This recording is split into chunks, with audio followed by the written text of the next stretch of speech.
Shalom. Saya berharap benar-benar berharap semua yang ada di sini baca pesan Tuhan yang hari Jumat. Semua, saya berharap semuanya baca deh pesan Tuhan hari Jumat.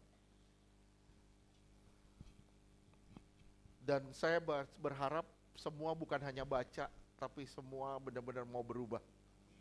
Semua benar-benar mau berubah.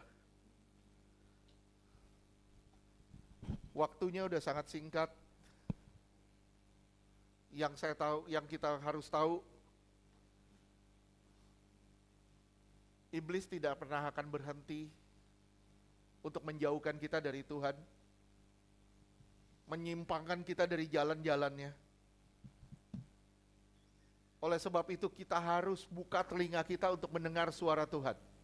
Buka telinga kita terus untuk terus mendengar suara Tuhan, supaya kita tidak lagi disesatkan. Belajar benar-benar apa yang Tuhan katakan, dan ikuti semua kemauannya. Saudaraku yang terkasih, kita masih melanjutkan gereja, pertumbuhannya dan perseteruannya dengan alam maut. Sekali lagi, minggu lalu kita udah bahas tentang pertumbuhan gereja mulai dari jemaat di Efesus, yang itu yang diidam-idamkan tapi kehilangan kasih mula-mula. Karena kehilangan kasih mula-mula masuk di dalam suatu penderitaan. Begitu dia kehilangan kasih mula-mula, celah terbuka. Begitu celah terbuka, iblis akan masuk di situ. Iblis akan masuk di situ, buat ulah. Tapi luar biasanya, orang-orang di Smyrna semakin mendekat sama Tuhan. Saudara perhatiin, pola ini seringkali terjadi dalam hidup kita. Setuju gak? Seringkali terjadi dalam hidup kita. Begitu kita kehilangan kasih mula-mula, kita mulai jauh dari Tuhan, kita mulai masuk di dalam persoalan demi persoalan. Tapi permasalahannya di mana? Banyak orang gak sadar dan dia gak kembali ke Tuhan.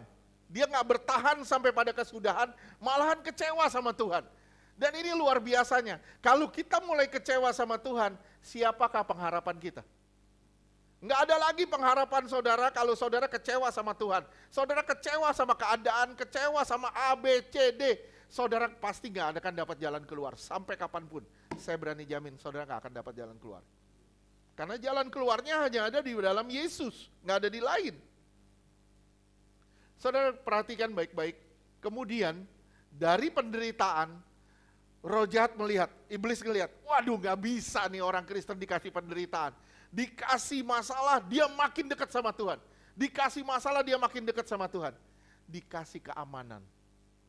Dikasih keamanan, orang Kristen mulai kawin dengan dunia.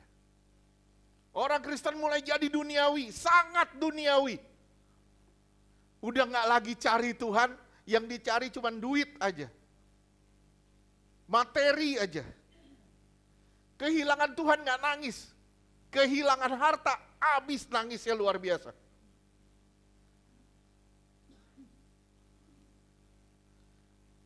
Orang Kristen mulai masuk dalam perkawinan dengan dunia. Gereja mulai kawin dengan dunia. Kita gak usah bahas lagi. Saya pulang juga saya buang tuh Hermes. Ada ikat pinggang, istri saya punya sendal. Kita buang-buangin.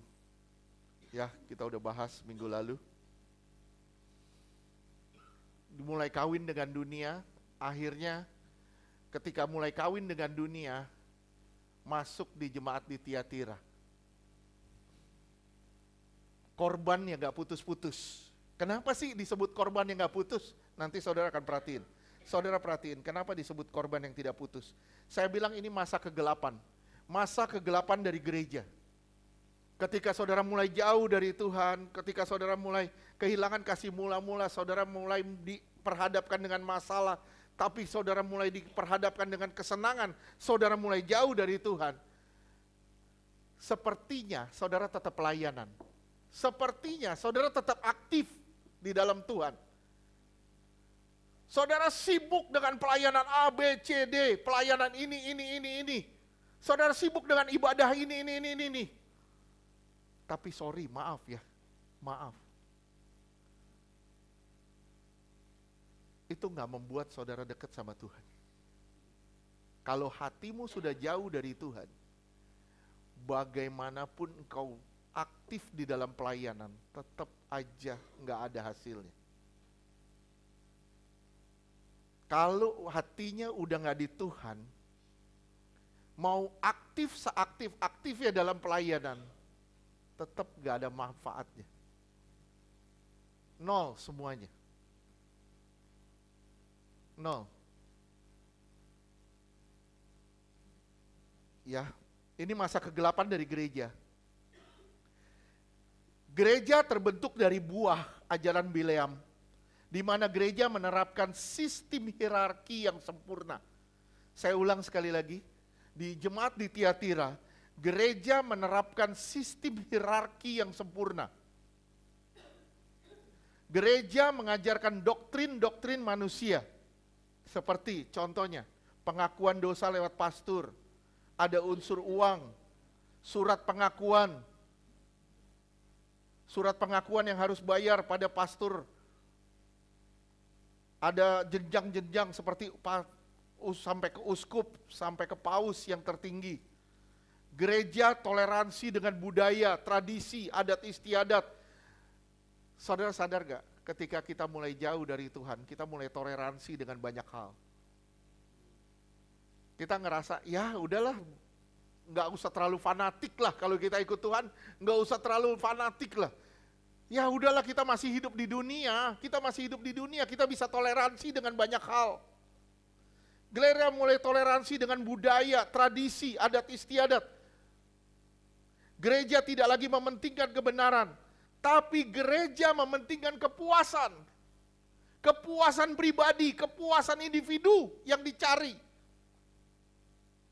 Coba lihat Filipi 3 ayat 18.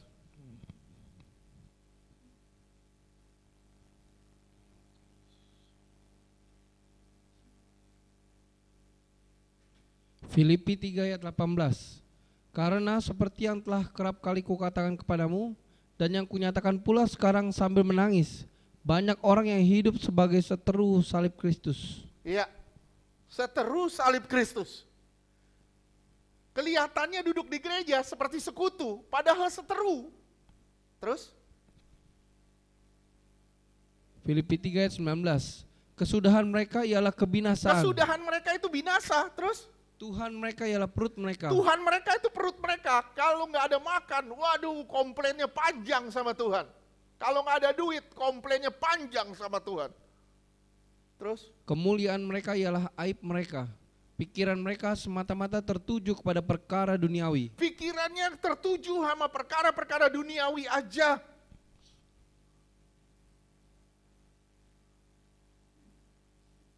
Sorry, maaf saya bilang.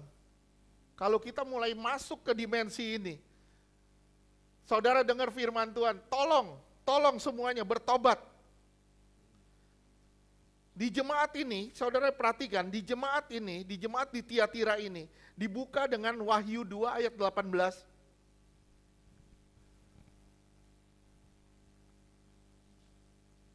Wahyu 2 ayat 18. Dan tuliskanlah kepada malaikat jemaat di Tiatira, inilah firman anak Allah yang... Firman siapa? Anak Allah. Firman anak Allah. Kenapa ditekankan firman anak Allah? Kenapa enggak firman Allah atau firman Yesus atau firman Kristus? Kenapa disebut firman anak Allah? Ada yang bisa jawab? Saudara perhatiin baik-baik. Di bawahnya itu disebut dengan Isabel, perempuan Isabel. Ditekankan anak Allah itu karena dia tidak mau ditekankan sebagai anak Maria. Bisa ngerti gak sih? Makanya saya bilang, gereja ini akan tetap ada sampai Tuhan datang kedua kali. Tetap akan ada sampai dia datang kedua kali. Di jemaat ini ditekankan sebagai anak Allah. Dia menyatakan diri, dia bukan anak Maria. Di gereja ini mulai masuk dengan pengajaran-pengajaran duniawi, masuk orang-orang kudus yang berdasarkan takaran-takaran manusia. Para imam dapat julukan santo dan santa. Gereja mulai berjinah dengan adanya oknum lain di dalam iman, percaya kepada Yesus Kristus, yaitu Yesus plus. Itu jemaat di Tiatira. Bagaimana penanggulangannya? Penanggulangannya gimana? Terus? Yang matanya bagaikan nyala api dan kakinya bagaikan tembaga. Matanya bagaikan matanya mata berapi, artinya matanya menyelidiki. Kakinya tembaga, itu penghukuman. Gimana cara penanggulangannya? Gimana cara penanggulangannya? Penanggulangannya dengan menyelidiki firman Tuhan. Dan takut salah satunya adalah dengan penghakiman.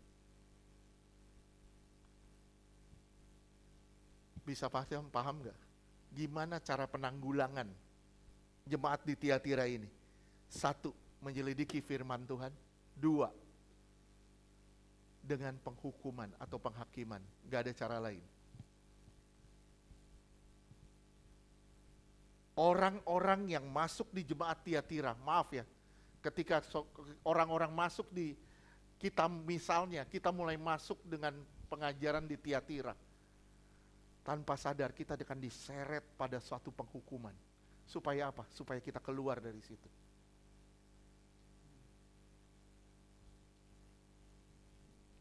Sampai sini bisa mengerti? Ya, gereja ini banyak pekerjaan, banyak pelayanan. Oleh sebab itu disebut korban yang gak putus. Rajin pelayanan kemana-mana, rajin begini-begini rajin. Disebutnya korban gak putus, tapi nol, gak ada hasilnya.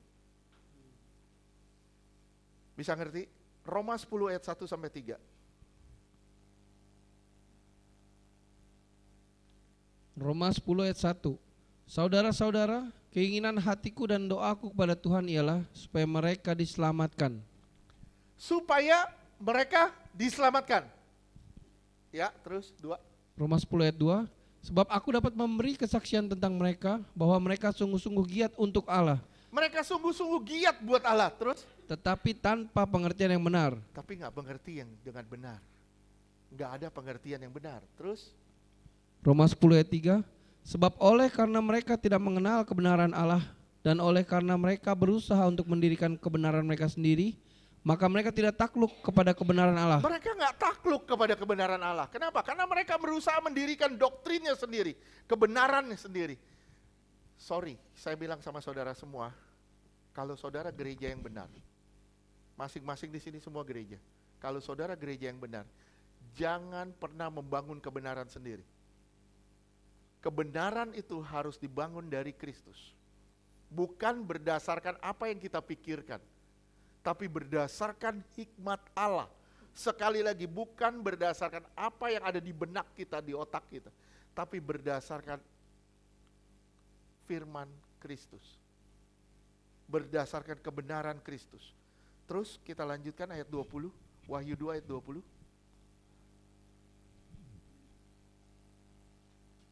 Wahyu 2. Saya berharap hari ini bisa selesai. Wahyu 2 ayat 20. Tetapi aku mencela engkau karena engkau membiarkan wanita Isabel yang menyebut dirinya nabiah mengajar dan menyesatkan hamba-hambaku supaya berbuat zina dan makan persembahan-persembahan berhala. Oke. Perempuan Isabel ini bagaikan ragi di dalam adonan. Saya bilang ini pelacur besar yang mencampur perkara-perkara ilahi dengan perkara-perkara keji. Bisa dalam bentuk toleransi dengan berbagai keadaan. Toleransi dengan dunia.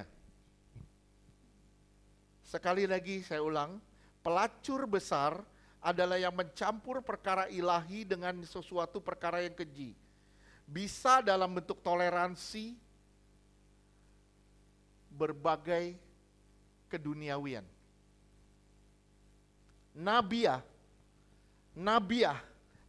adalah orang yang sampaikan pesan Tuhan.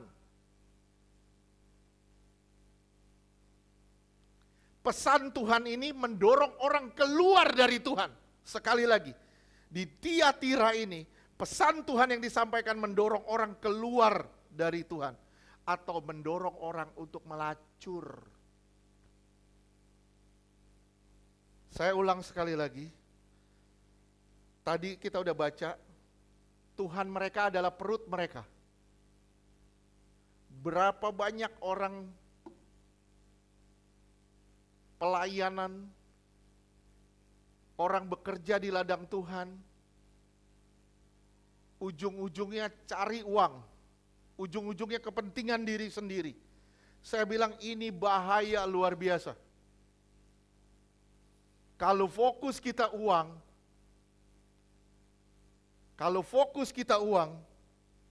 jangankan saudara di marketplace, jangankan saudara di sekuler, di rumah Tuhan, saudara pun bisa melacur. Di dalam pelayanan pun kita bisa melacur. Bukankah ini suatu yang bahaya?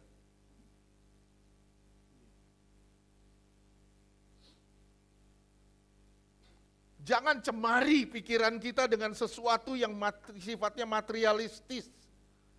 Jangan cemari pikiran kita dengan sesuatu yang sifatnya duniawi. Kenapa? Karena ketika kita mulai mencemari pikiran kita dengan sesuatu yang duniawi, itu sama aja kita mencampur semua yang rohani dengan semua yang duniawi. 2 Timotius 4 ayat 3.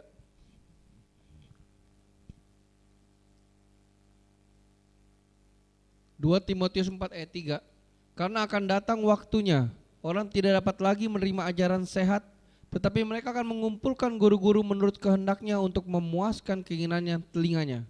Lihat ya, berapa banyak orang dengar firman bilang, aduh terlalu keras, kita gak kuat. Berapa banyak orang ditegur, dapat teguran, bilang lu menghakimi gue. Berapa banyak orang keluar dari gereja, dari satu gereja ke gereja lain, merasa dihakimi sama firman. Saya bilang, kalau saudara merasa terhakimi sama firman, kalau saudara merasa terhakimi sama firman, bukan solusinya saudara keluar dari gereja. Solusinya adalah bertobat. Solusinya hanya bertobat. Jangan cari guru-guru menurut ajaran, menurut kemauan kita. Jangan pernah saudara mencari guru menurut kemauan saudara. Carilah guru di mana saudara bisa bertumbuh, bisa mengenal Tuhan dengan benar. Lihat ya, di jemaat di Tiatira ini ada satu hal yang luar biasa. Mereka tidak lagi dengar baca firman, tapi mereka dengar pengajaran dari nabiah katanya. Gereja ini dipenuhi dengan berbagai perjinahan, berhala-berhala, baik dalam bentuk rohani maupun dalam bentuk jasmani. Ayat 22, Wahyu 2 ayat 22. Wahyu 2 ayat 22. Lihatlah, aku akan melemparkan dia ke atas ranjang orang sakit, dan mereka yang berbuat zina dengan dia akan kulemparkan ke dalam kesukaran besar, jika mereka tidak bertobat dari perbuatan-perbuatan perempuan itu. Iya, jadi ini tidak terangkat, masuk dalam masa tribulasi. Ranjang artinya untuk tidur, istirahat. Tapi di sini ranjang untuk merawat orang sakit. Gereja akan terus berbaring sampai hari penghakiman. Gereja ini akan tetap ada sampai Tuhan datang kedua kali. Tapi maaf saya bilang, kalau dalam bentuk gereja dalam huruf besar, oke, kita tahu kemana larinya. Tapi kalau gereja dalam huruf kecil, yaitu kita harus bertobat. Kita harus bertobat, benar-benar kita harus bertobat. Jangan sampai saudara tidur. Jangan sampai rohanimu tertidur. Kalau rohanimu tertidur, engkau gak akan dengar panggilan Tuhan. Gak akan dengar suara Tuhan. Trompet bunyi, di langit. Tuhan datang, kita lagi ngorok.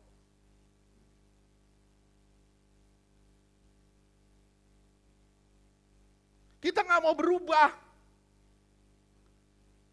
Lihat ayat 25-nya. Wahyu 2 ayat 25. Tetapi apa yang ada padamu, peganglah itu sampai aku datang. Ya, ini kan jelas gereja ini akan tetap ada sampai Tuhan datang kedua kali. Ayat 24. Wahyu 2 ayat 24.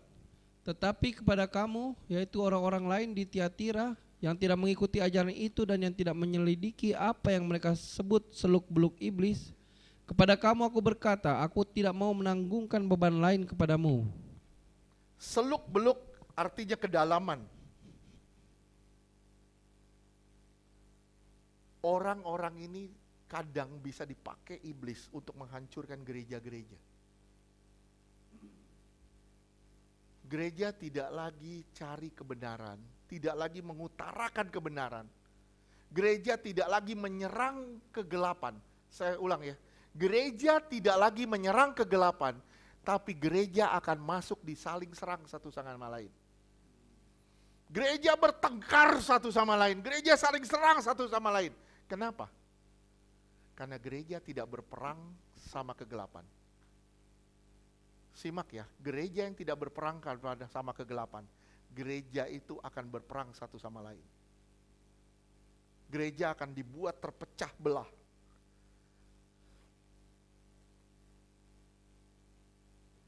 Hati-hati. Kalau saudara tidak bangun dari tidur, saudara akan kehilangan momen untuk dijemput Tuhan di awan-awan. Saya ulang, kalau saudara tidak bangun dari tidur, saudara akan kehilangan momen untuk dijemput Tuhan di awan-awan. Saya melambangkan gini, gereja-gereja yang tidak bertobat, gereja-gereja yang tidak bertobat, saya gambarkan dengan julukan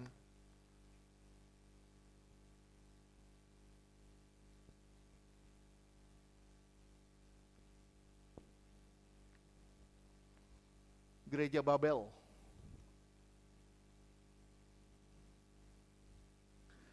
Babel lambang apa sih? Ada yang bisa jawab? Babel itu lambang ibadah yang salah. Babel itu melambangkan ibadah yang salah. Saudara perhatiin, tujuannya salah. Kenapa? Kenapa Babel dibangun? Babel dibangun untuk mengantisipasi air bah yang baru selesai. Tujuannya salah. Bukannya bertobat, malah cari solusi. Tujuannya salah, cari Tuhan karena pingin selamat aja. Saya bilang sama saudara, saudara silakan cari Tuhan pingin selamat gak apa-apa. Tapi saudara harus punya kemauan untuk menyelamatkan orang di sekitar saudara. Setelah saudara mendapatkan keselamatan pribadi, saudara harus membagikan keselamatan itu pada banyak orang. Tujuannya salah. Lihat Kejadian 11 ayat 4.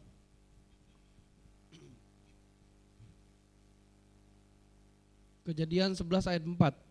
Juga kata mereka, marilah kita dirikan bagi kita sebuah kota dengan sebuah menara yang puncaknya sampai ke langit. Sampai ke langit, sampai ke surga katanya. Terus?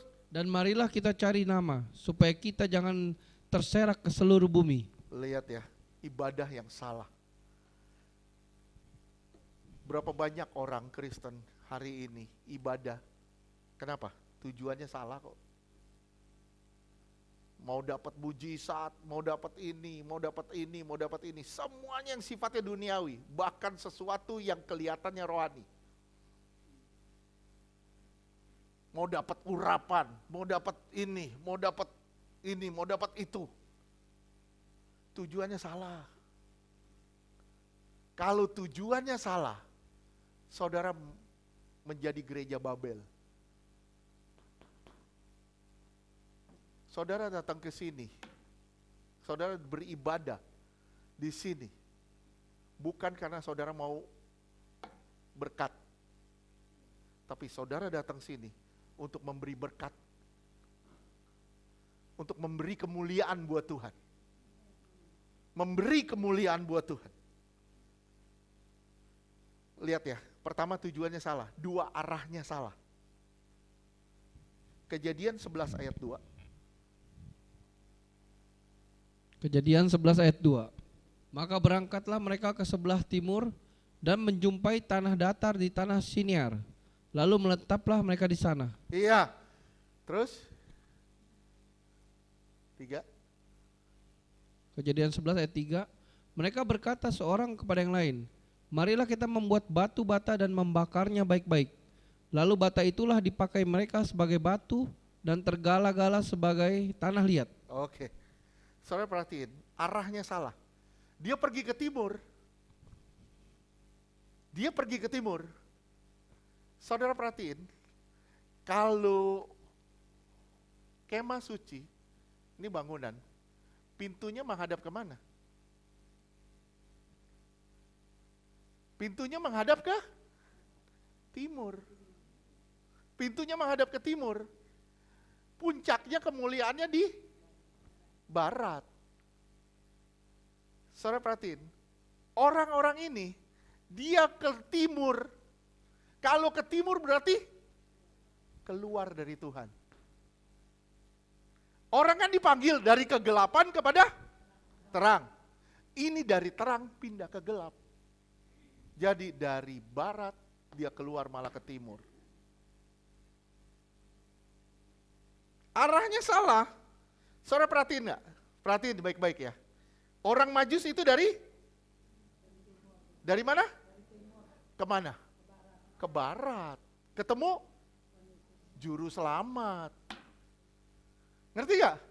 Orang Majus itu dari timur. Dia datang ke barat. Menemukan juru selamat. Nah ini dari barat. Dia keluar ke timur. Dia bangun Babel. Arahnya salah. Kalau tujuannya udah salah, arahnya salah. Ngerti? 3, materinya juga akan salah. Kalau tujuannya salah, arahnya salah, materinya juga pasti salah. Ya, tadi kita udah baca nih ayat 11 ayat 3. Batu bata adalah ibadah dengan paksaan. Keluaran 1 ayat 14.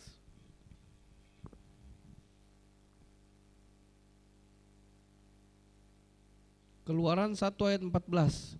Dan memahitkan hidup mereka dengan pekerjaan yang berat, yaitu mengerjakan tanah liat dan batu bata, dan berbagai-bagai pekerjaan di padang, ya segala pekerjaan yang dengan kejam dipaksakan orang Mesir kepada mereka itu. Lihat, saudara perhatiin.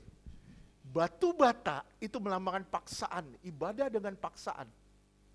Berapa banyak orang Kristen hari ini ibadah bukan karena kerinduan, tapi karena paksaan. Bisa paham gak sih? Ibadah itu tidak ada unsur paksaan, ibadah itu unsur kerelaan.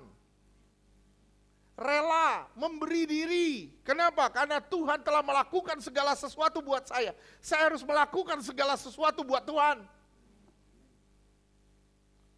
Kalau udah tujuannya salah, arahnya salah, materinya juga pasti salah. Semua yang saudara lakukan pasti salah. Kita ke gereja bukan cari kebenaran supaya kita berubah. Kita ke gereja bukan memuliakan Tuhan, tapi kita cari tanda.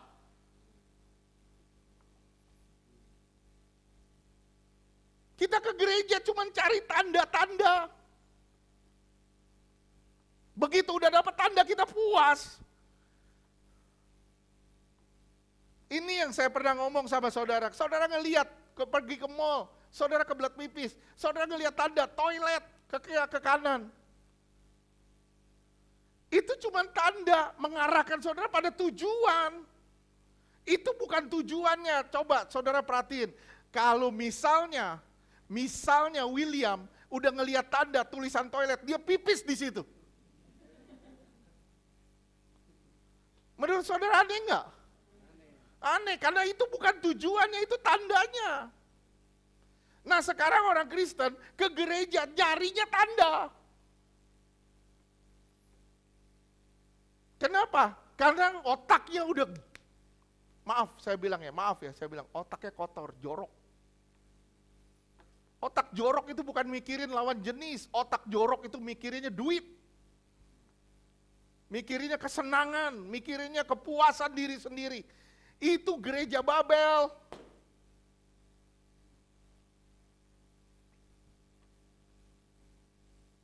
Saya berharap saudara kita semua bisa berubah nih.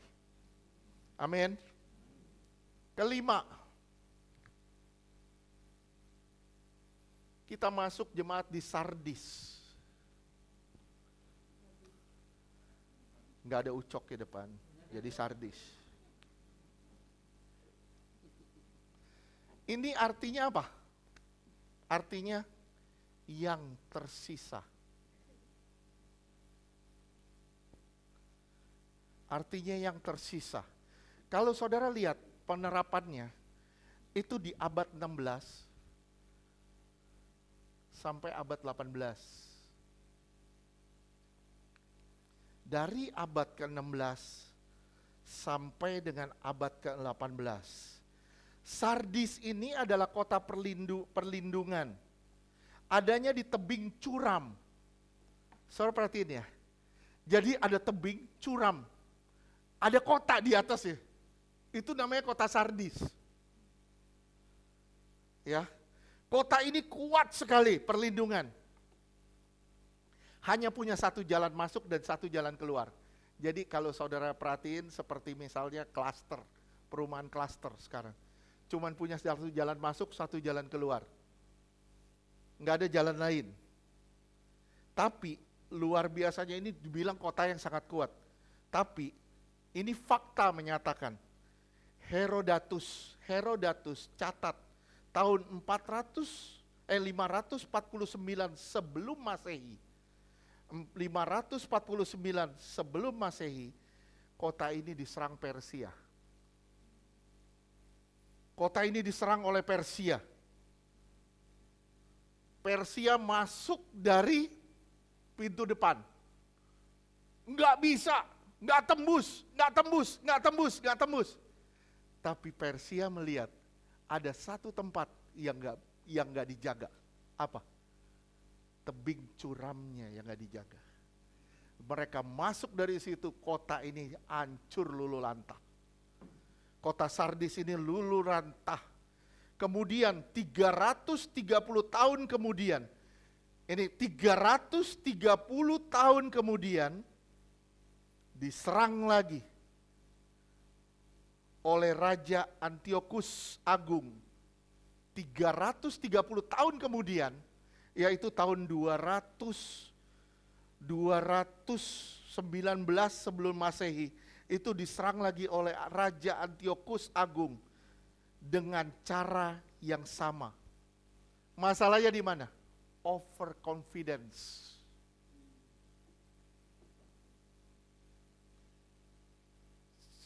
Saudara perhatiin baik-baik. Kita baca sama-sama di Wahyu 3. Mulai dari ayat 1. Wahyu 3 ayat 1. Dan tuliskanlah kepada malaikat jemaat di Sardis. Inilah firman Dia yang memiliki ketujuh roh Allah dan ketujuh bintang itu. Nih penanggulangannya, ketujuh roh Allah, ketujuh bintang. Terus, aku tahu segala pekerjaanmu. Engkau dikatakan hidup padahal engkau mati. Ya, engkau dikatakan hidup padahal engkau mati. Terus, Wahyu 3 ayat 2. Bangunlah dan kuatkanlah apa yang masih tinggal yang sudah hampir mati.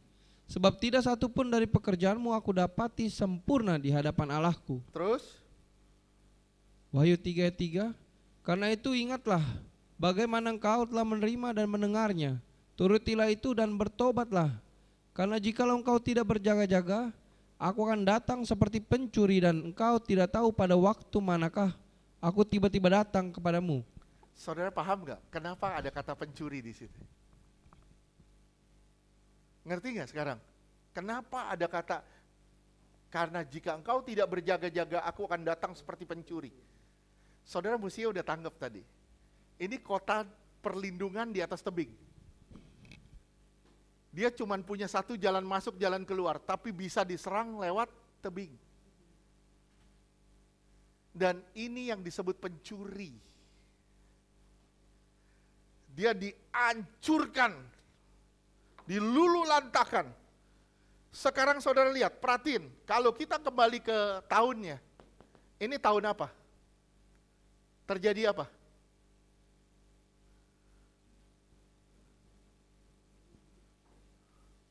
Siapa yang bikin? Martin Luther, bukan Martin Kristianto. Martin Luther. Saudara perhatiin, dia hantam kekatolikan, dia hantam gereja Katolik. Dia bilang, waduh nggak bisa, ini salah, ini salah, ini salah, ini salah. Tapi kelemahannya apa? Dia nggak totalitas dalam reformasinya. Dia nggak merubah tatanannya secara sempurna. Dia masih ada toleransi di dalam kekristenan. Masih banyak toleransinya. Reformasi, perubahan. Yang seharusnya ada kebangkitan, kebangunan.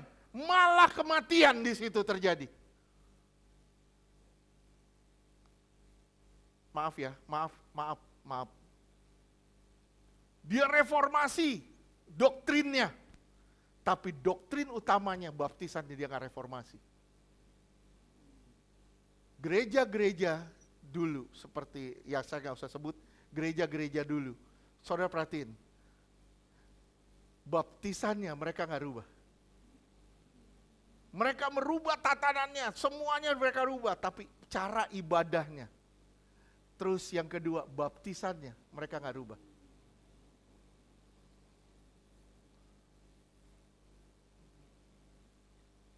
Bisa terima gak sih? Bisa terima gak sih? Nah, dan di sini juga terjadi perang salib.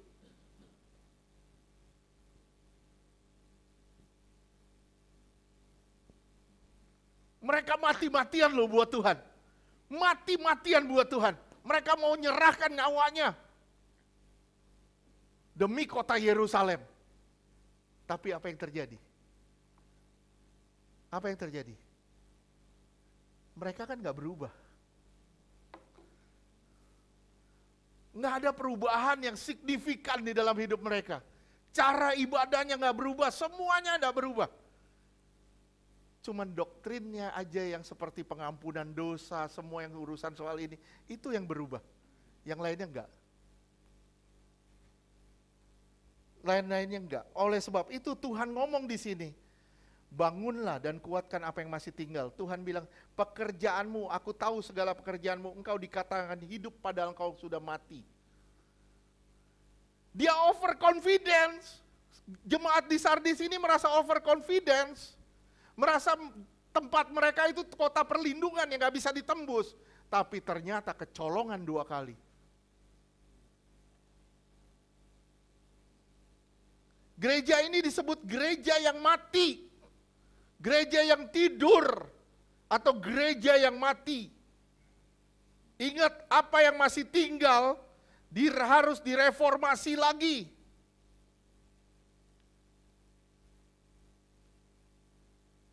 Reformasi yang terjadi belum sempurna. Saudara mau dekat Tuhan, saudara bilang, Tuhan saya mau.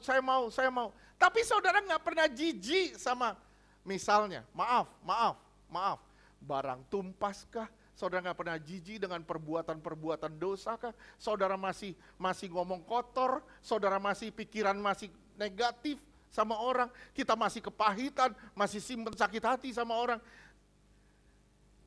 Kita mereformasi bagian luar, tapi nggak mereformasi bagian dalam.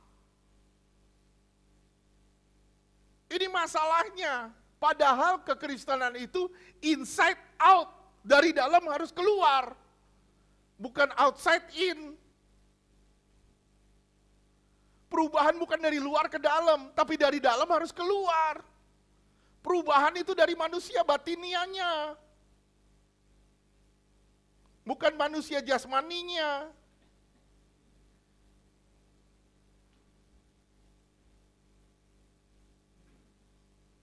Saya pernah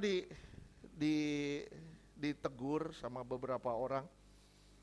Dibilang, wah, Bapak kok pakai sendal?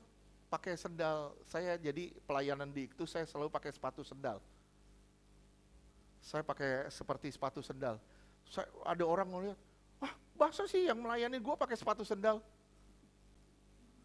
Saya bilang, yang ngelayanin lu siapa? Saya atau sendal saya?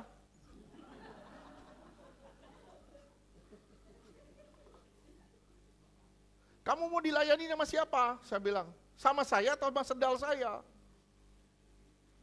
Kalau sama saya, gak usah lihat sendal saya.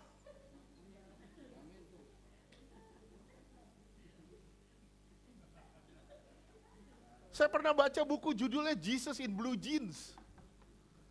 Banyak orang bilang, waduh Pak, kalau khotbah jangan pakai jeans, jangan pakai apa. Itu kita, Tuhan udah gak penting penampilan kita. Tuhan gak melihat penampilan kita. Tuhan lihat kedalaman kita. Yang penting lu tampil sopan, itu aja cukup. Jangan sampai datang ke sini udah perut gendut, pakai baju segini. Pakai baju segini, datang ke gereja, ya ampun. Malaikat pun tertawa loh.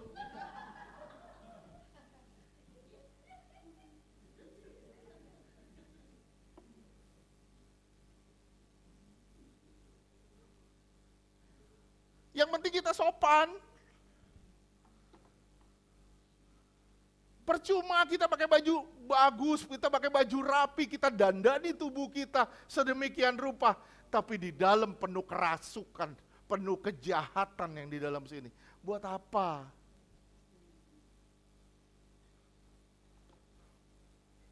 Makanya kalau saudara sini tahu saya semua. Saya kalau datang di Iktus cuman pakai baju kaos biasa kok. Hampir nggak pernah saya pakai kaos yang ada kerahnya.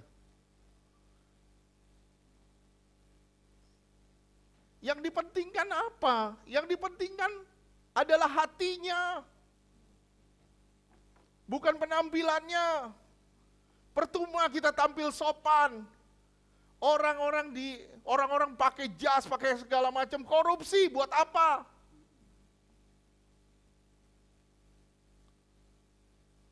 Saya dengar ya, saya pernah khotbahin.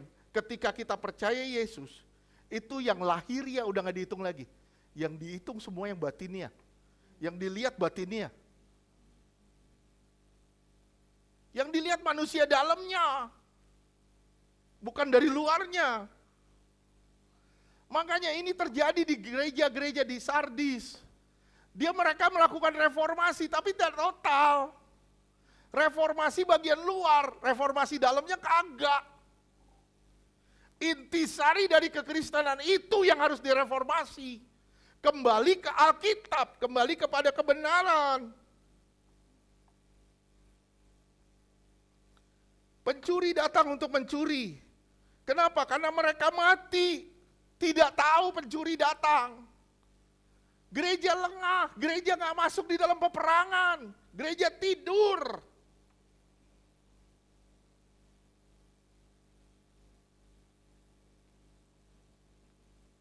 Tidak fokus pada hari kedatangan Tuhan, tapi fokus pada pemenuhan kebutuhan diri sendiri. Hanya fokus pada pemenuhan kebutuhan diri sendiri. Gereja yang mati gak pusing dengan hari kedatangan Tuhan. Saya ulang ya, gereja yang mati tidak akan pusing dengan hari kedatangan Tuhan. Gak pusing. Yang dia pusingin cuma jatuh tempo aja. Ketika jatuh tempo dia lebih pusing daripada hari kedatangan Tuhan. Saya berharap gimana caranya saudara beresin diri saudara. Dan saya juga beresin diri saya. Gimana caranya kita mereformasi diri kita.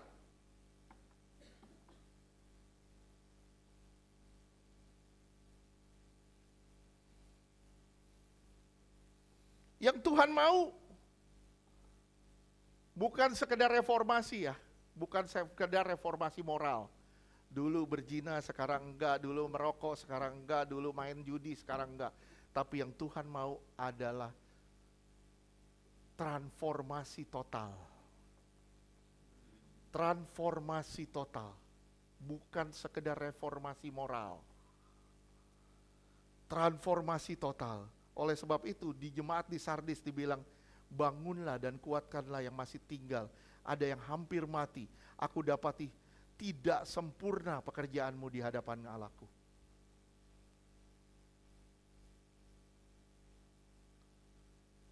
Terus lanjutkan.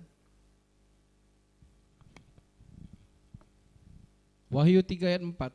Tetapi di Sardis ada beberapa orang yang tidak mencemarkan pakaiannya. Mereka akan berjalan dengan aku dalam pakaian putih. Pakaian putih artinya berjalan dengan kekudusan, tidak toleransi dengan dosa. Ini adalah pahala para pemenang. Tingkah laku kita menentukan pahala kita di kerajaan yang akan datang.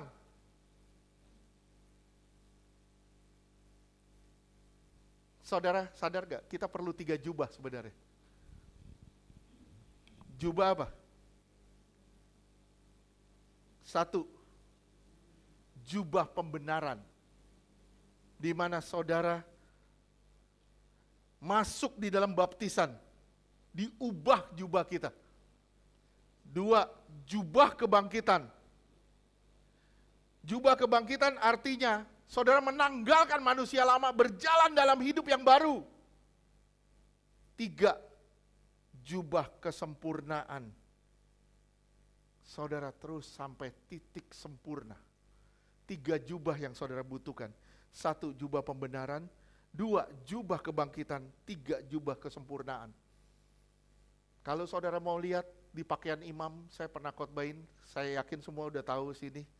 Ada 3 lapis, baju putih, lenan halus, 2 baju gamis, ketiga baju efod.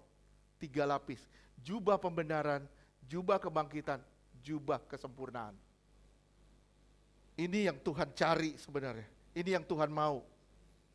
Menyatu dengan Tuhan bukan hanya di mulut, tapi menyerahkan diri untuk menyatu dengan Tuhan di dalam kehidupan sehari-hari.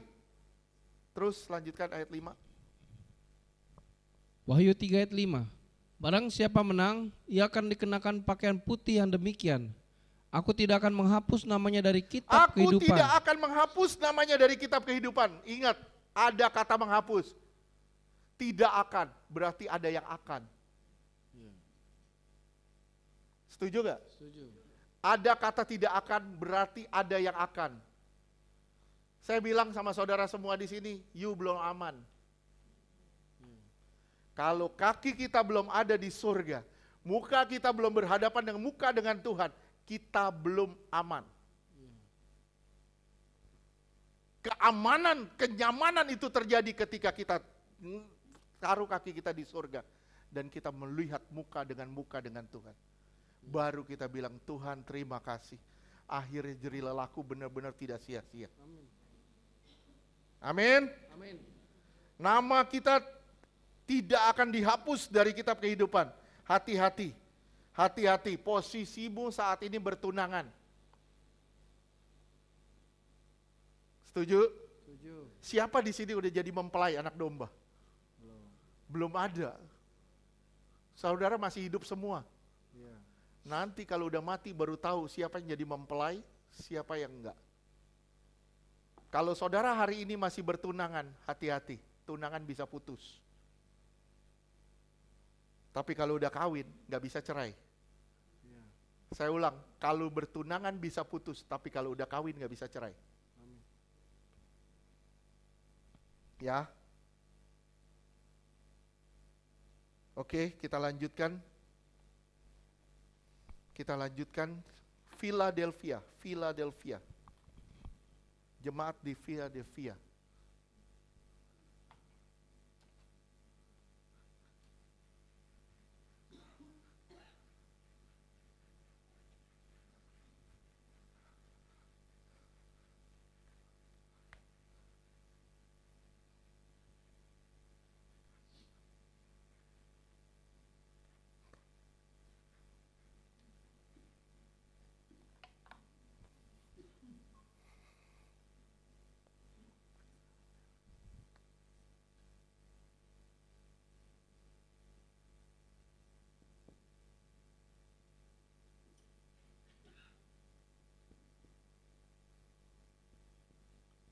Ini artinya kasih persaudaraan.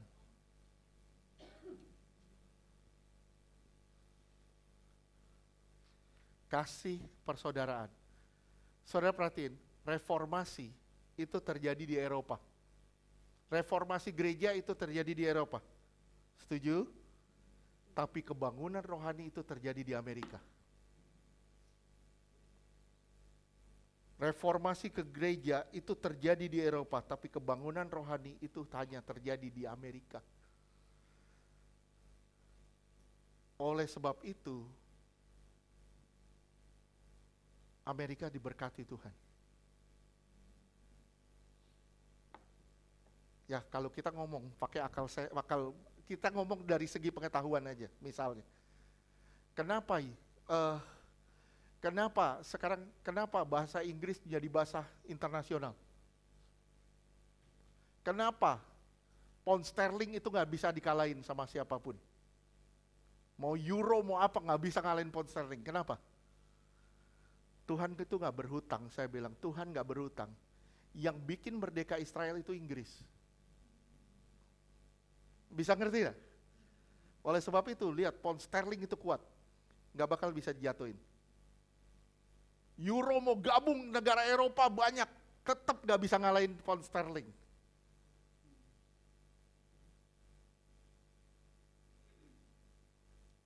Amerika itu akan backup Israel terus. Kenapa? Karena nubuatannya memang begitu. Dia seperti Mikael. Dia jagain Israel terus. Nanti Mikael kalah. Begitu ini pergi, Amerika nanti pasti akan jatuh kok, runtuh. Ekonominya pasti ambrol. Begitu ini runtuh, ini udah gak bisa lagi backup Israel. Ini mundur. Di sini orang-orang Israel akan mengangkat kepala ke Tuhan dan memanggil nama Tuhan. Di situ baru datangnya Tuhan kali kedua. Ini udah jalannya memang begitu. Oke, ini sekedar pengetahuan sedikit. Makanya Prancis waktu itu mau mengajukan bahasa internasional itu bahasa Prancis. Tetap gak bisa. Tetap harus Inggris. Kenapa? Ya memang begitu jalannya, Tuhan maunya begitu. Kenapa? Nggak bisa, karena Inggris yang memerdekakan Israel. Inggris yang menjadikan Israel itu sebagai suatu negara.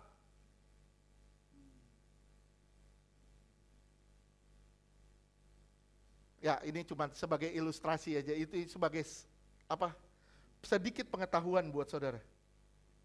Oke. Philadelphia itu abad ke-19. Di sini terjadinya kebangunan rohani.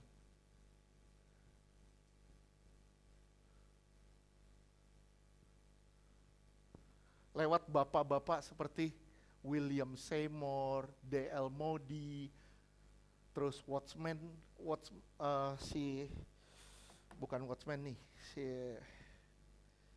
Spurgeon, terus siapa lagi lah, pokoknya banyak lah. Ada yang kakinya buntung timbul lagi siapa? Smith Wigglesworth. Itu kebangunan rohani terjadi nih. Jalan Azusa Street sampai sekarang masih ada. Itu gerejanya William Seymour masih ada sampai sekarang. Itu kebangunan rohani terjadi di Azusa Street. Di Azusa Street, orang-orang ngelihat ada api dari luar, api, pemadam kebakaran datang, padahal nggak ada apa-apa. Mereka cuma nyembah Tuhan. Tapi William Seymour ini anak hasil perkosaan. Mamanya itu diperkosa, jadilah William Seymour. Coba saudara bayangin, Tuhan bisa pakai segala sesuatu yang aneh, yang nggak masuk di akal untuk mendatangkan kebaikan. Coba perhatiin, bisa bayangin nggak kalau Maria, misalnya Maria dapat wahyu dari Tuhan, dia aborsi. Ada nggak juru selamat? Kalau mamanya William Seymour, dia aborsi, nggak jadi kebangunan rohani. Ya, Justru terjadi kebangunan rohani lewat William Seymour itu. William Seymour itu disebut si muka kardus. Kenapa disebut muka kardus? Dia tiap kali habis ibadah, dia keluar pakai kardus.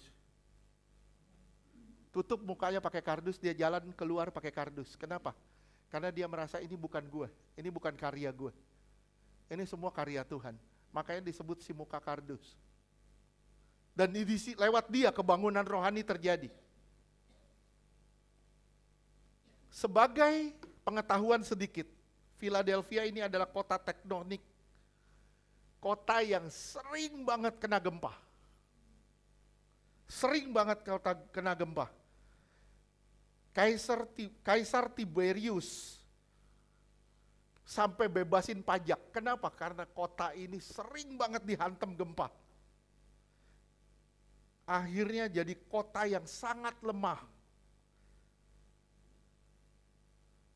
Karena sering bencana, akhirnya penduduknya pun jarang mau tinggal situ. Semuanya pada kabur. Kenapa? Karena sering banget kena bencana. Kristen di bawah tekanan. Mereka harus akui Kaisar Kurius artinya kaisar itu Tuhan. Mereka harus mengakui kaisar itu Tuhan. Mereka ditekan terus. Orang Kristen ditolak di mana-mana.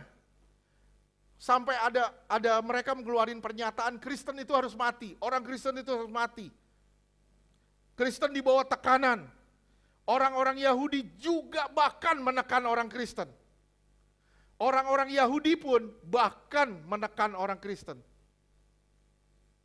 Kita baca aja deh di jemaat di Philadelphia mulai dari ayat 7. Wahyu 3 ayat 7. Wahyu 3 ayat 7.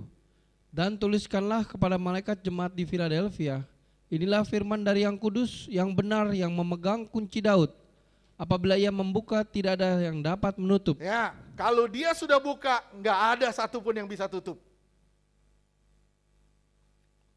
Gereja, reaksi yang direformasi. Gereja yang direformasi tapi tidak sempurna. Akhirnya Tuhan yang merekonsiliasi gereja itu. Jadilah jemaat di Philadelphia. Terjadilah kebangunan rohani. Tuhan sendiri yang mereformasi gereja itu. Kunci Daud. Artinya apa? Gereja kembali kepada pujian dan penyembahan. Gereja kembali pada praise and worship kepada satu oknum yaitu Yesus Kristus. Terus lanjutkan. Apabila ia menutup, tidak ada yang dapat membuka. Kalau dia tutup nggak bisa buka. Kalau udah dibuka nggak bisa ditutup. Jadi dia berkuasa. Terus. Wahyu 3 ayat 8. Aku tahu segala pekerjaanmu. Lihatlah, aku telah membuka pintu bagimu yang tidak dapat ditutup oleh seorang pun. Lihat, aku sudah membuka pintu bagimu yang gak bisa ditutup sama siapapun. Terus? Aku tahu bahwa kekuatanmu tidak seberapa, namun kau menuruti firmanku dan engkau tidak menyangkal namaku. Lihat, kekuatanmu gak seberapa. Kamu sering kena bencana, kamu bermasalah. Tapi kamu tetap percaya sama Tuhan. Kamu tetap turutin firman Tuhan dan tidak menyangkal namaku. Ini gereja di Philadelphia. Saudara harus jadi seperti ini. Ya, walaupun dihantam sama badai, sama persoalan kiri kanan, saudara tetap percaya. Oke? Terus lanjutkan. Wahyu 3 ayat 9. Lihatlah beberapa orang dari jemaah iblis. Jemaah iblis. Kalau saudara perhatiin bahasanya. Itu ayat 9 kan? Iya. Ya, baca bahasa Inggris ya deh. Synagogue of Satan. Sinagog tempat ibadahnya orang Yahudi. Synagogue of Satan. Sinagog itu tempat ibadahnya orang Yahudi. Jadi jemaah iblis atau Synagogue of Satan, Yahudi itu benci kekristenan. Mereka mau bunuh orang-orang Kristen. Dan mereka, orang-orang Kristen ini dikepung sampai seperti pintu yang tertutup. Makanya Tuhan bilang situ, kalau aku yang buka, kamu gak bisa tutup. Nggak ada seorang pun bisa tutup. Kalau aku yang tutup, nggak ada seorang pun bisa buka. Makanya di kalimat itu disebut begitu. Saudara bisa ngerti gak kira-kira apa maknanya? Bingung gak? Ada bingung gak sih? Mukanya seperti bingung gitu. Kalau saudara bingung, saya lebih bingung.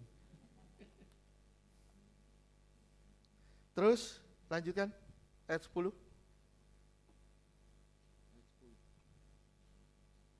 Ayat 10. Iya, 3 ayat 10. Wahyu 3 ayat 10. Karena engkau menuruti firman-Ku untuk tekun menantikan aku, maka aku pun akan melindungi engkau dari hari pencobaan yang akan datang atas seluruh dunia untuk mencobai mereka yang diam di bumi. Tekun pakai bahasa hupomeno. Hupomeno ini keluar di 2 Korintus 2 Korintus 12 ayat ke-12. Kata hupomeno keluar juga di situ. Coba.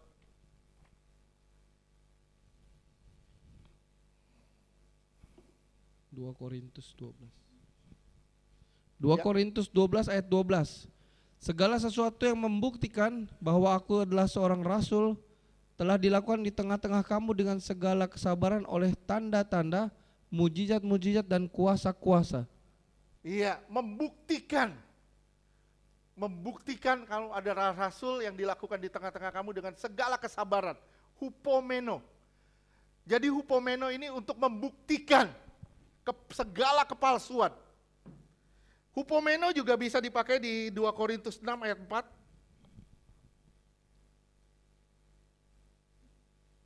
Dua Korintus 6 ayat 4. Sebaliknya, dalam segala hal kami menunjukkan bahwa kami adalah pelayan Allah. Pelayan Allah, cirinya seperti apa? Yaitu dalam menahan dengan penuh Menahan kesabaran. dengan sabar, hupomeno. Jadi saudara ini pelayan Tuhan bukan? Kalau saudara pelayan Tuhan, 1, saudara harus buktikan kepalsuan.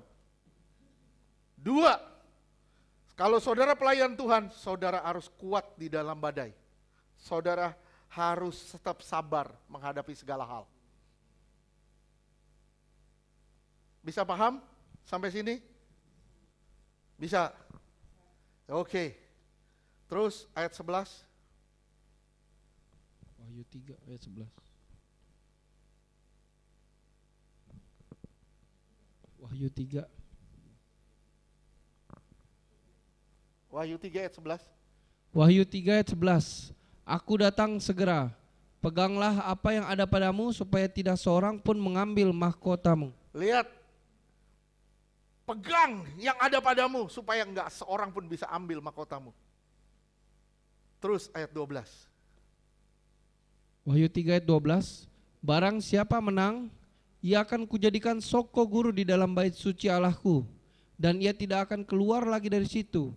Dan padanya akan kutuliskan nama Allahku, nama kota Allahku, yaitu Yerusalem baru yang turun dari sorga dari Allahku, dan namaku yang baru.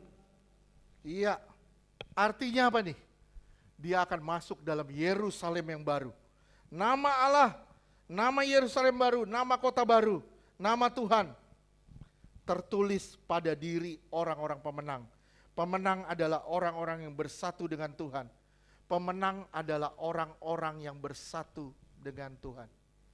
Lihat di abad 19 terjadi kebangunan rohani dan Tuhan mau kita kembali pada pujian, penyembahan, praise and worship. Ini yang Tuhan cari. Enggak semua orang tahan loh dalam praise and worship. Benar, enggak semua orang bisa tahan. Saya ketemu beberapa orang datang ke sini, dia bilang, "Pak, gua enggak tahan. Gua enggak kuat." Kenapa? Karena udah enggak terbiasa dengan nyembah. Enggak terbiasa lagi dengan yang namanya penyembahan. Jangan mengaku dirimu seorang hamba Tuhan jika engkau nggak bisa menyembah Tuhan. Sengaja biar lucu.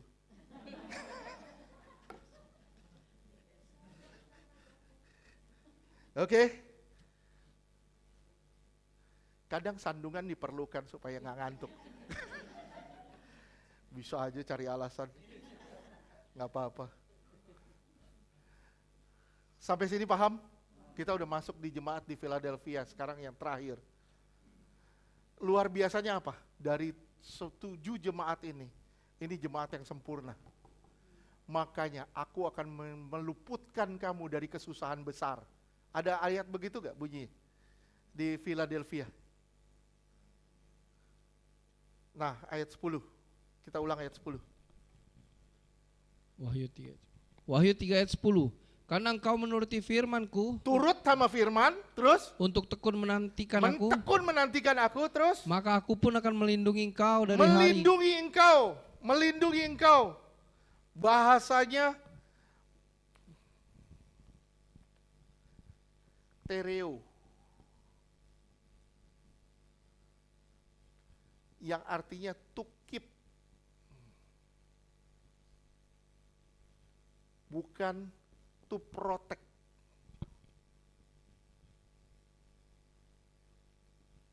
Bukan protect, tapi keep. Jadi gini, suatu hari mungkin ada tribulasi. Nah, yang nggak kena tribulasi itu akan mengalami pengangkatan. Itu yang namanya to keep. Aku meng-keep, menjagai kamu, memisahkan kamu dulu. Di-keep dulu dari kesusahan yang besar, dari pencobaan yang akan datang di atas seluruh dunia. To keep, bukan to protect, bukan sekedar dilindungi. Jadi kalau misalnya gini, saya tahu nih, waduh akan terjadi musibah besar. Saya mencintai Karen dan Karen mencintai saya. Gimana caranya? Saya keep dulu, saya bawa dia ke tempat di mana dia bisa aman. Bisa ngerti gak? Saya keep dulu, saya bawa dia ke tempat dia aman. Bukan to protect, saya jaga dia di rumah. Supaya dia gak kena kesusahan besar, bukan. Tapi to keep, dipisahin dulu dari kesusahan besar itu. Bisa ngerti gak? Makanya dari 7 jemaat, cuman 1 yang dibilang, aku akan memisahkan, akan keep mereka dari kesusahan besar. Sekarang yang ke-7, Laodikia. Waduh, ini gereja paling rusak. Laodikia.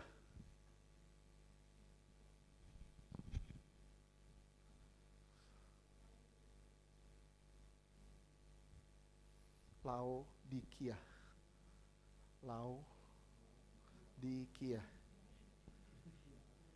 Laodikia. Yang artinya pilihan atau keputusan.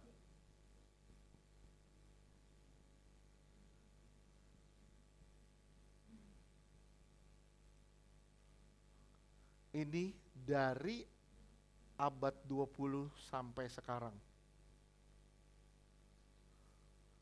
Saya bilang, ini gereja rusak. Gereja rusak kayak apa? Coba baca deh.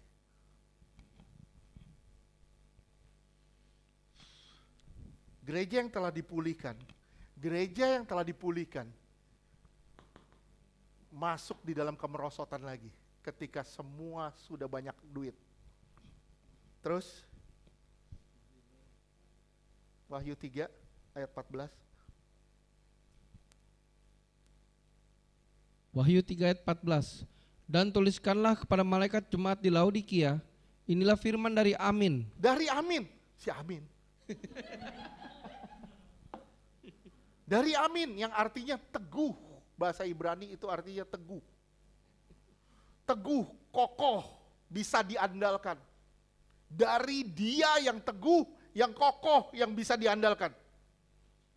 Terus? Saksi yang setia dan benar, permulaan dari ciptaan Allah. Permulaan dari ciptaan Allah. Terus? Wahyu 3 ayat 15. Aku tahu segala pekerjaanmu. Engkau Kenapa tidak Tuhan bilang ini yang teguh, yang benar, yang kokoh? Karena gereja ini gak teguh, gak benar, gak kokoh. Terus lanjutkan. Engkau tidak dingin dan tidak panas. Alangkah baiknya jika engkau dingin atau panas. Iya, jadi di Israel, konon katanya, saya juga belum pernah pergi ke sana, ada 2 mata air, satu yang mengeluarkan air dingin, satu keluar air panas. Dua-dua punya fungsi. Tapi kalau air yang keluar tidak dingin, tidak panas, itu gak ada fungsinya. nggak ada fungsinya. Oleh sebab itu, ini di-split, dimuntahkan, dilepehin. Bahasanya itu dilepeh. Saudara kalau makan gini loh, saudara makan sesuatu basi, saudara bikin apa? Nggak enak gitu, lepehin. Kenapa? Karena nggak nyaman, nggak enak, basi. Nah itu dia orang-orang Kristen yang nggak dingin, nggak panas. Dilepehin, dimuntahin. Oke, terus? Wahyu 3 ayat 16. Jadi karena engkau suam-suam kuku. Dimuntahin itu ditolak. Yang artinya nggak bisa dinikmatin dan nggak enak. Jangan jadi orang Kristen yang nggak bisa dinikmatin dan nggak enak. Ingat, saya pernah ngomong sama saudara, kalau di Matius 7 itu dibilang, pergi kamu pembuat kejahatan. Itu bahasanya pembuat kejahatan itu ginosko. Yang artinya pergi lo, gua gak bisa nikmatin lo. Berapa banyak orang Kristen gak hidup di dalam penyembahan. Berapa banyak orang Kristen gak mau masuk dalam pujian penyembahan. Orang Kristen seperti itu gak bisa dinikmatin, gak enak. Gereja mulai memegahkan kekayaan. Gereja terus cari harta, megahin kekayaan. Fokus pada pengetahuan demi pengetahuan. Terus lanjutkan. Jadi karena engkau suam-suam kuku dan tidak dingin atau panas, aku akan memuntahkan kau dari mulutku. Terus? Wahyu 3 ayat 17. Karena engkau berkata, aku kaya. Aku kaya. Terus? Dan aku telah memperkayakan diriku. Iya. Terus? Dan aku tidak kekurangan apa-apa. Dan karena engkau tidak tahu bahwa engkau melarat dan malang, miskin, buta dan telanjang. Bisa bayangin gak? Seperti apa gereja hari ini? Gereja hanya memperkayakan dirinya. Gereja fokus pada asetnya, cari harta, berebutan jemaat. Berebutan jemaat kenapa? Karena dijadikan sapi perah. Jemaat dijadikan sapi perah, diperes sedemikian rupa. Dengan berbagai-bagai kewajiban seperti persepuluhan, buah sulung dan sebagainya. Diperes sedemikian rupa. Tujuannya apa? Memperkaya gereja. Sebenarnya gereja ini miskin, kosong, telanjang. Bahkan malang. Gereja fokus pada performan. Saya ulang, gereja fokus pada performan. Tata lampu, tata ibadah, semuanya diperbaiki, semuanya dibagusin. Musiknya first class, semuanya jadi bagus, semuanya hebat, semuanya wah yang terbaik, the best. Tapi sorry, jemaatnya tidak dijadikan yang the best. Saya bilang inilah gereja yang miskin dan telanjang. Enggak punya pengalaman rohani. Tidak lagi memandang Tuhan, tidak ada lagi gairah sama Tuhan. Terus, lanjutkan. Wahyu 3 ayat 18. Maka aku menasihatkan kau, supaya engkau membeli daripadaku emas yang telah dimurnikan dalam api. Kenapa disebut kaya? Kamu kaya, sebenarnya kamu miskin, kamu telanjang, kamu gak punya apa-apa. Tuhan bilang gimana cara memulihinnya? Jual semua hartamu. Makanya di situ dibilang, belilah daripadaku. Terus? Emas yang telah dimurnikan dalam api. Emas yang telah dimurnikan dalam api. Beli daripadaku, artinya ada pengorbanan yang harus dikeluarin. Ada pengorbanan yang harus dikeluarin. Terus? Agar engkau menjadi kaya dan juga pakaian putih, supaya engkau memakainya, agar jangan kelihatan ketelanjanganmu yang memalukan. Iya. Dan lagi minyak untuk melumas matamu supaya engkau dapat melihat. Kamu gak bisa ngelihat, kenapa? Karena gak ada urapan di matamu. Kamu gak bisa lihat, yang kamu lihat hanya masalahmu. Kamu gak bisa lihat kebesaran Tuhan, yang kamu lihat hanya kebesaran gereja. Keagungan dari gereja-gereja. Ini gereja besar, mega church, mega church, mega church.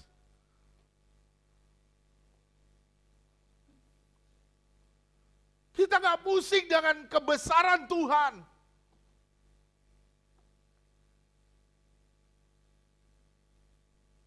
Tuhan bilang apa? Kamu miskin, kamu telanjang, kamu buta.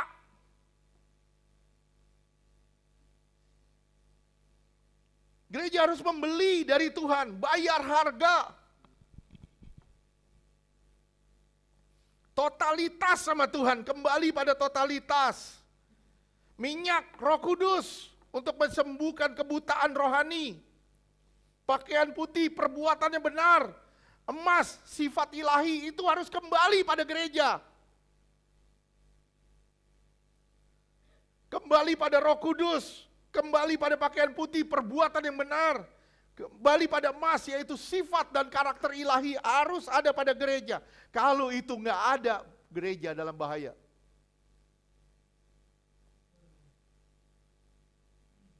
Termasuk kita. Termasuk kita. Kita dalam bahaya ketika kita nggak pakai baju putih. Ketika kita nggak ada urapan, nggak punya minyak untuk mengurapi mata kita. Ketika kita nggak punya sifat dan karakter ilahi di dalam kita. Kita dalam bahaya rohani. Sampai sini ngerti gak? Ini 7 jemaat loh. Kita harus kembali pada pujian penyembahan. Kita harus kembali pada pujian penyembahan. Kita harus kembali pada hati yang tulus sama Tuhan. Kita harus kembali pada kasih mula-mula. Cinta yang mula-mula sama Tuhan. Supaya apa? Supaya kita kembali bisa berdiri di atas alam maut. Kita kalahin alam maut. Kita kalahin semua kuasa gelap. Gimana Pak nyaranin kuasa gelap sama dosa aja kalah? Sama kesenangan-kesenangan pribadi aja kalah. Gimana mau ngalahin kuasa gelap? Kalau saudara mau ngalahin kuasa gelap, kalau saudara mau masuk dalam peperangan, bilang tidak dulu sama dosa.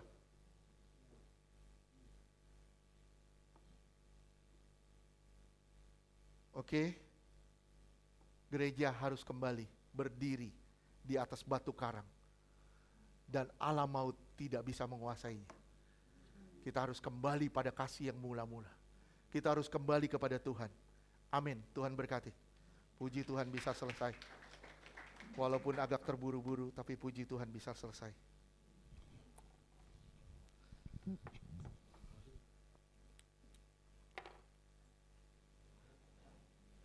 Rasanya kepengen saya nanya, tapi nggak mau. Saya bilang ada yang mau tanya nggak? Nanti aja deh. Kalau ada yang mau tanya nanti tanya jawab jadi panjang. Nanti aja deh. Selesai ibadah kalau mau nanya aja. Oke? Gak usah buka front di sini ya. Jangan ya. Jangan. Ntar jadi lama. Kita jadi seminar. Oke, Tuhan berkati. Kita mau masuk dalam perjamuan kudus. Ingat, saya selalu bilang,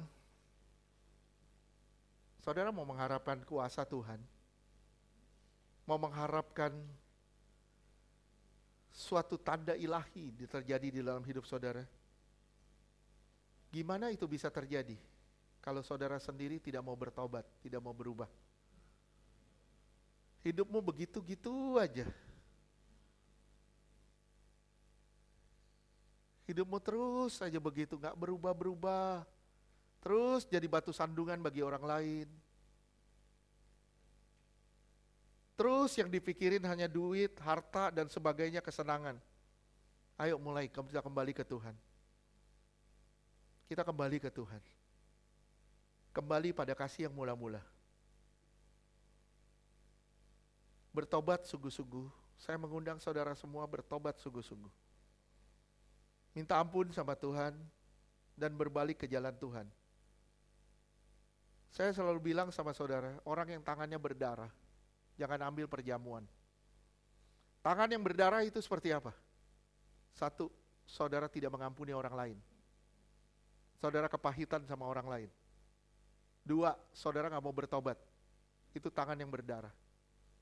Kalau saudara benar-benar mau bertobat dan mau berdamai dengan siapapun, saya yakin saudara akan ngalamin terobosan. Tuhan bilang, tidak ada satu pintu yang tidak dibuka. Kalau Tuhan yang membuka, siapa yang bisa tutup? Kalau Tuhan sudah tutup, siapa yang bisa buka? Jangan sampai Tuhan tutup jalanmu karena kedegilan hatimu. Bertobat. Bertobat sungguh-sungguh. Bertobat sungguh-sungguh. Minta ampun sama Tuhan. Terima kasih Tuhan. Terima kasih. Kami minta ampun Tuhan untuk semua pikiran, perkataan, perbuatan, sikap hati kami. Apapun yang salah di hadapan-Mu Tuhan, kami percaya Tuhan mengampuni kami. Dengan darah-Mu Tuhan menyucikan kami. Di dalam nama Yesus kami akan menyambut tubuh dan darah-Mu. Kami percaya tubuh dan darah-Mu penuh dengan kuasa ilahi. Di dalam nama Tuhan Yesus kami berdoa. Haleluya. Amin.